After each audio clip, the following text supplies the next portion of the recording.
Dinosaurs, evolution, and the Bible. Dinosaurs are really popular today. We've got a lot of dinosaur toys for children to play with. We've got a lot of dinosaur books. There's quite a few dinosaur books, actually, really a very large number of dinosaur books. And all those books have two things in common. They're all teaching about dinosaurs, but they're also teaching evolution in millions of years. And parents are picking up these books at the library or at the bookstore, and the kids are fascinated about the dinosaurs, and they read to them about T-Rex and Stegosaurus and Brachiosaurus, and they don't know what to do with the evolution in millions of years, so the kids are getting indoctrinated. But it's not just children. The parents are also getting indoctrinated. National Geographic had a cover story, "Dinosaurs Take Wing, the Origin of Birds." Most evolutionists believe dinosaurs evolved into birds. In 1999, feathers for T-Rex?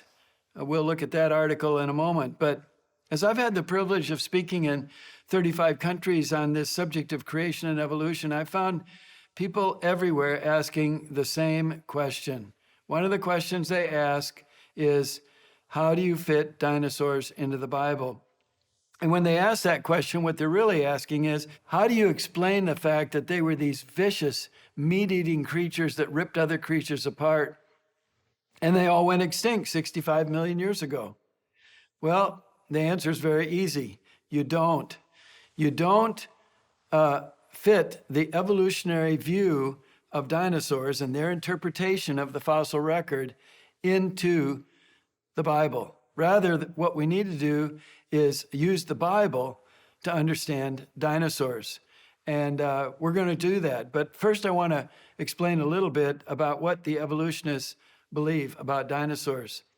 This is a chart from Encyclopedia Britannica, which is not a Christian publication, of course. And they show you that the dinosaurs evolved into existence about 245 million years ago. The first ones were rather small, and then they evolved into the big ones. And then about 65 million years ago, they all went extinct. Here's another chart from that encyclopedia. And they show that all the different kinds of modern crocodiles and alligators and all the different kinds of dinosaurs, T-Rex, Brachiosaurus, Stegosaurus, Triceratops, they're all descended from an archosaur. Well, I wanted to know what it was an archosaur, and I went on the internet and checked around, and I got a lot of different pictures of what an archosaur is. Well, which one of those is the ancestor of all the crocodiles and all the dinosaurs? There's a problem with saying that they're all related because those theropod dinosaurs, T-Rex, their legs go straight down from their bodies, whereas alligators and crocodiles, their structure is different. Their legs go out and then down, and it's a very different design. I have a book on dinosaurs in my library. It was published in association with the British Museum of Natural History, and it talks about evolving reptiles. How did reptiles come into existence? Well, they have one sentence that says, small lizard-like reptiles evolved from amphibians at least 340 million years ago. That's it. That is the explanation of how we got reptiles. Just a one-sentence explanation. That's hand-waving. That's magic.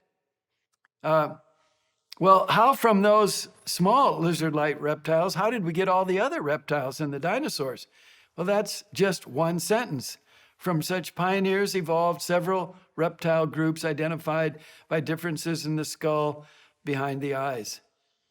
So evolutionists don't spend a lot of time talking about where dinosaurs came from.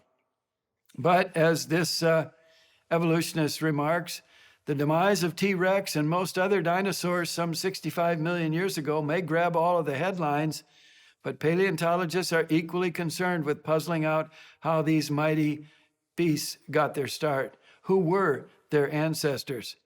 But I have observed that evolutionists don't spend very much time thinking about this. They may not know, but they're not spending a lot of time puzzling these things. Instead, they spend most of their time thinking about how dinosaurs evolved into birds and looking for the evidence of that. A few years ago, I was speaking in Bozeman, Montana, and during a free Sunday afternoon, my host took me to the Montana State University's Museum of the Rockies, which arguably is one of the finest dinosaur museums in the country, maybe in the world. I mean, there were just amazing fossils of dinosaurs in this museum. And of course, under every fossil display, it talked about millions of years. And as I was leaving the museum proper to go back into the lobby, I came to a television that was playing a video of birds. It showed birds taking off, landing, splashing in the water, preening their feathers. And above the television screen, there was a sign. You can barely see it. I'm going to show you what it said. It said, "Birds are living dinosaurs." Well, I've got news for you. Birds are birds. That's playing language games. Birds are not dinosaurs. There's a huge difference. Evolutionists want us to think it's not a very big difference. And so Richard Lewontin, a leading evolutionist, writing in Scientific American a number of years ago, had this chart showing a comparison of the reptiles, supposed theropod dinosaur that evolved into birds. Their bones are different, however.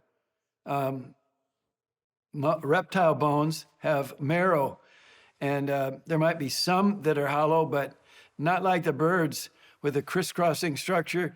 Almost all their bones are hollow. Their forelimbs are similar. They have the same bones, but they're noticeably different. The forelimbs of that theropod dinosaur are quite short compared to the arms of a bird. Their sternum is similar in structure, but it is noticeably different, and their skin covering is different. Well, Lewontin said, evolution of birds from reptiles can be considered a process of adaptation by which birds solved the problem of flight. Well, we need to think about that sentence, and we need to read it again. Evolution of birds from reptiles can be considered a process of adaptation by which birds solve the problem of flight. But if they were already birds, they already knew how to fly. And if they didn't know how to fly, they didn't figure it out. Because if it was that easy, Orville and Wilbur Wright wouldn't have had to do all those experiments to figure out how to fly. Reptiles did not evolve into birds and figure out how to fly. So we've got all of these characteristics that are supposedly similar, but are really very different. And if we really look at the skin covering, it's significantly different. Because dinosaurs, we have some fossilized dinosaur skin. It's similar to crocodile scutes or turtle scutes. It's a very hard, bony type structure. And that's very different from feathers. Feathers come in a lot of different varieties, but they're very different. Now, they're obviously different if you're just looking with your naked eye. But if you look at the microscope, boy, they're even more different, because those scutes and scales are nothing like the feathers. The feathers are a complex structure of barbs and barbules. But if we crank up the power of the magnification, we see even a greater difference, because scutes and scales are nothing like feathers. They have this system of barbs and barbules, and that little structure right there is on a hinge, and it hooks over onto this structure. And so if you pull down the feather, it pulls it apart. If you go up the feather, it zips it back together again. That is totally different from the structure of scutes and dinosaur skin. Now, here's some really cool feathers. Some very creative people painted those feathers, and they're beautiful. And that's really detailed and well designed. But the actual feather and the way it develops and grows and is much more complex, and I think in a real sense, much more beautiful than those paintings on those feathers. Michael Denton is an agnostic scientist, but he is a critic of evolution. He wrote a book, Evolution, a Theory in Crisis. He said, the origin of the feather is as puzzling as the origin of the tetrapod limb or the enucleic red cell. Cumulative selection, just over and over selecting, cannot even begin to account for the origin of the series of novelties that make up the avian feather. Evo-Devo research on the feather has finally laid to rest the Darwinian frayed reptile scale scenario. That was the old idea that the reptiles moving through the air rapidly, their scales would become frayed and eventually evolve into feathers. Feathers and scales are fundamentally different skin appendages. Well, there's another difference between dinosaurs or reptiles and birds. Reptiles have a respiration system that is two-way and has a diaphragm. So the diaphragm pulls air into the lungs and then pushes the air back out the lungs. But the bird has a unique breathing system. It is a one-way system and it has no diaphragm. So there's a continuous flow of air through their lung. Here's a little bit more detail on the difference. The reptiles have a partially unidirectional flow, but the bird is 100% unidirectional. The reptiles, all dinosaurs and crocodiles have a diaphragm. Birds have no diaphragm. Reptiles, some have air sacs in the lungs only, but birds have air sacs throughout the body. So the air sacs are part of the breathing system. There's no airflow through the bones in reptiles, but there is airflow in birds. There's a mixing of fresh and old air in the lungs of reptiles, but no mixture of fresh and old air in the lung of the bird. And they have an expanding and contracting lung volume in reptiles, but birds, there's no change in the size of the lung. The pleural sac around the lung in reptiles doesn't exist in the birds. And so dinosaurs may have some hollow bones, but no connections between the hollow bones and the air sacs as birds have. Their breathing systems are really different.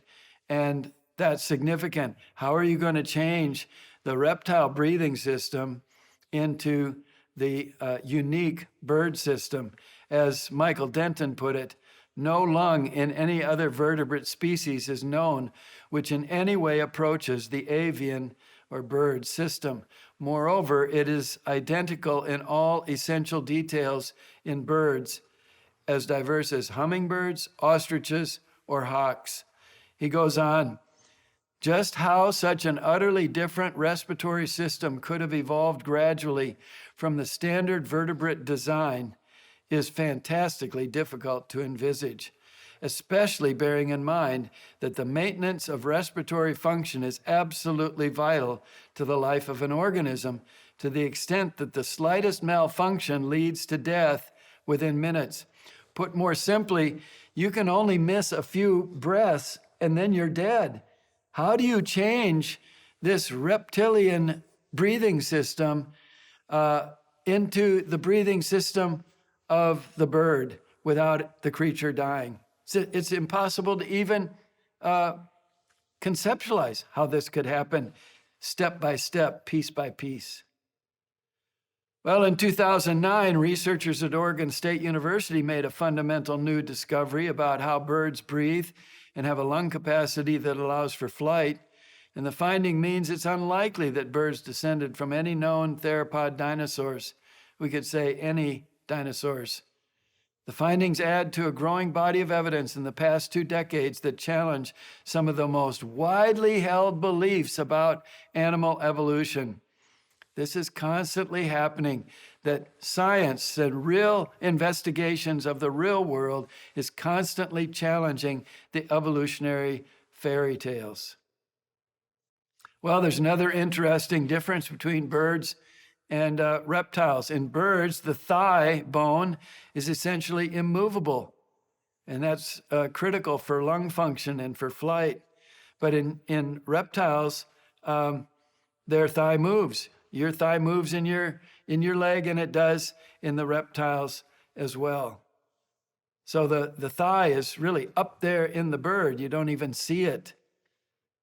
In every other land animal, including dinosaurs, the thigh bone is movable. Well, Science Daily reported more about the dino-bird link. Frankly, there's a lot of museum politics involved in this, and a lot of careers committed to a particular point of view, even if new scientific evidence raises questions, said John Rubin, an Oregon State University professor of zoology. In some museum displays, he said, the birds descended from dinosaurs evolutionary theory has been portrayed as a largely accepted fact, with an asterisk pointing out in small type that, quote, some scientists disagree. But most people don't read the fine print, and so they get the impression it's a proven fact. All the scientists agree birds have descended from dinosaurs.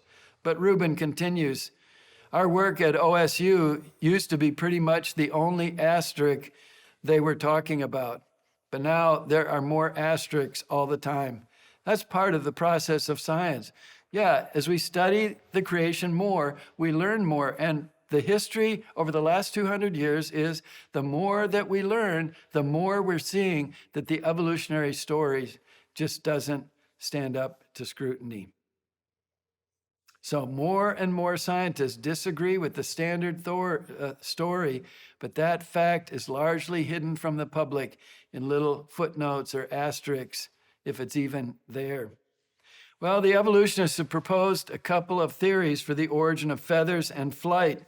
One theory was the ground-to-air theory. The idea here was that a reptile was running along, it was trying to catch some food, and its arms were kind of flabby, flapping in the wind, and the scales got frayed on the edges, and he took off. Of course, do you realize how long he would have to run? He would starve to death. So that idea has been abandoned. And now the more popular one is the air-to-ground theory, that there was a creature up in a tree and he thought to himself, you know, I'd like to get from this branch on this tree over to that branch on that tree. There's got to be a lot faster way of doing this than crawling down this tree, across the ground, and up to the other tree. And so he just jumped. Of course, the first experiment would have been a disaster, because if he had not learned about gravity and how to take into account the movement of the branch he's on compared to the branch he's trying to jump to and fly to, it would have been a disaster. And if he survived, his son would have said, Dad was really stupid. I'm not doing that. But there's another theory for the origin of feathers, at least, and that we could call the keep warm theory, that reptiles evolved feathers to keep warm. Well, we don't know what that first dino bird might have been like, but we're just making a suggestion here. Maybe it was a triceratops. But Dr. Alan Fiducia is a world expert on birds at the University of North Carolina, Chapel Hill. This is what he thinks about the keep warm theory, or thermoregulatory theory. Indeed, the simplest and most profound objection to all thermoregulatory theories is, why feathers?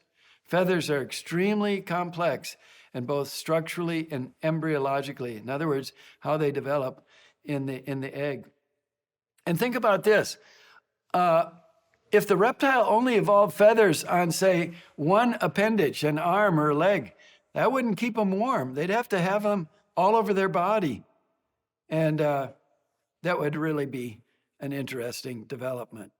But the evolutionists want us to believe that dinosaurs evolved into birds. And in this particular diagram in Encyclopedia Britannica, they say that Archaeopteryx is the transitional form between reptiles and birds, that it is part reptile, part bird. So here's the fossil that was found in Germany back in the 1860s in a quarry in limestone. And as they put it back together, they think that's what its skeleton looked like. And this is what they have. One artist has represented Archaeopteryx. Looks like a bird, but it had teeth and it had claws on its wings. And so that's part of the argument that Archaeopteryx wasn't fully bird, it was part bird, part reptile. The problem with that is there are modern birds that have teeth, and there are modern birds that have claws. Penguins have teeth, and they're birds. The Hoatzin chick has claws on its wings, and it uses those claws when it's young to pull itself up on branches. So the presence of teeth and claws isn't proof that Archaeopteryx was some kind of half reptile or part reptile, part bird. Alan Fiducia, as I said, is an expert on birds. He said in 1993, paleontologists have tried to turn Archaeopteryx into an earthbound feathered dinosaur, but it's not. It's a bird, a perching bird, and no amount of paleobabble is going to change that. Well, he changed his tune because in 2003, he was interviewed by Discover, and he said, the Discover magazine said, creationists have used the the bird-dinosaur dispute to cast doubt on evolution entirely. How do you feel about that? Well, Dr. Fiducia said, it doesn't bother me a bit. Archaeopteryx is half reptile and half bird. But just a few years earlier, he said, it's a bird. Any way you cut the deck, and so it's a Rosetta Stone for evolution, whether it's related to dinosaurs or not. So he's denying that it's a dinosaur, but he's insisting that it's a part reptile, part bird. These creationists, he said, are confusing an argument about minor details of evolution with the indisputable fact of evolution. What is the indisputable fact of evolution? Well, he goes on to say this. Animals and plants have been changing. But change isn't evolution. I'm changing. I don't look exactly like I did 5 years ago, but I'm not evolving. But he says the corn in Mexico, originally the size of the head of a wheat plant, has no resemblance to the modern corn. If that's not evolution in action, I don't know what it is. But corn evolving into corn and just changing size doesn't explain where corn came from. That's not evolution. If that's an example of the indisputable fact of evolution, we creationists will just keep opposing the theory, because that's not how you explain microbe to microbiologist evolution. Well, 1999, November, National Geographic had an article, Feathers for T-Rex? New bird-like fossils are missing links in dinosaur evolution. Notice the verb, are. Not might be, not could be, are. And you can see the photo. Well, no, it's not a photo, it's a painting. It has baby T-Rex with down feathers. Nobody has ever seen that. That's evolutionary imagination. But you open up the article and they have a picture of a dino bird, and they say, we can now say that birds are theropods just as confidently as we say that humans are mammals. Well, what's a theropod? They don't show you in the article, so I'll show you that's a theropod. And as soon as you see that, you see a problem, because the theropod has short arms, but the dino bird in the picture has very long arms. But they said, we're just as confident that birds are theropods as we are that humans are mammals. Well, are birds Are humans mammals? Yes, we give birth to live young. We feed our young milk. We have hair. We're more than mammals, but we're in the mammal category. We're not in the reptile or the bird category. But we're made in the image of God, so we're distinct from the other mammals. But they said we're just as confident that birds are theropods. Well, they said that in November 1999 when they published this article. But in March of 2000, National Geographic published a letter to the editor by a Chinese paleontologist who, in so many words, said, "I hate to inform you of this, but the fossil on which you based that article was a fraud. It was parts of a reptile fossil and parts of a bird fossil, very cleverly glued together by Chinese farmers." Well, National Geographic had egg on their face. They commissioned an independent investigator to investigate what went on. They had paid $80,000 for the main fossil at a Utah fossil trade show. It was an expensive mistake. Well, they commissioned this investigator, and in October of 2000, so almost a year after the first claim that this was a dino bird, they published the article in the back of the magazine. It had no big, beautiful, full-color pictures, just a few bold font statements stuck in the back of the magazine. I doubt many of the people who saw the original 1999 article ever saw this other article, but here's a little of what it said. It's a tale of misguided secrecy and misplaced confidence, of rampant egos clashing, self-aggrandizement, wishful thinking, naive assumptions, human error, stubbornness, manipulation, backbiting, lying, corruption, and most of all, abysmal communication. It's a story in which none of the characters look good. They didn't name any people, but here's a picture of the actual evidence for Archaeoraptor lionensis, which was used in that 1999 National Geographic article. Only the yellow rock and the red bones is original. These are fraudulent additions to make this fossil dino bird and to make it convincing.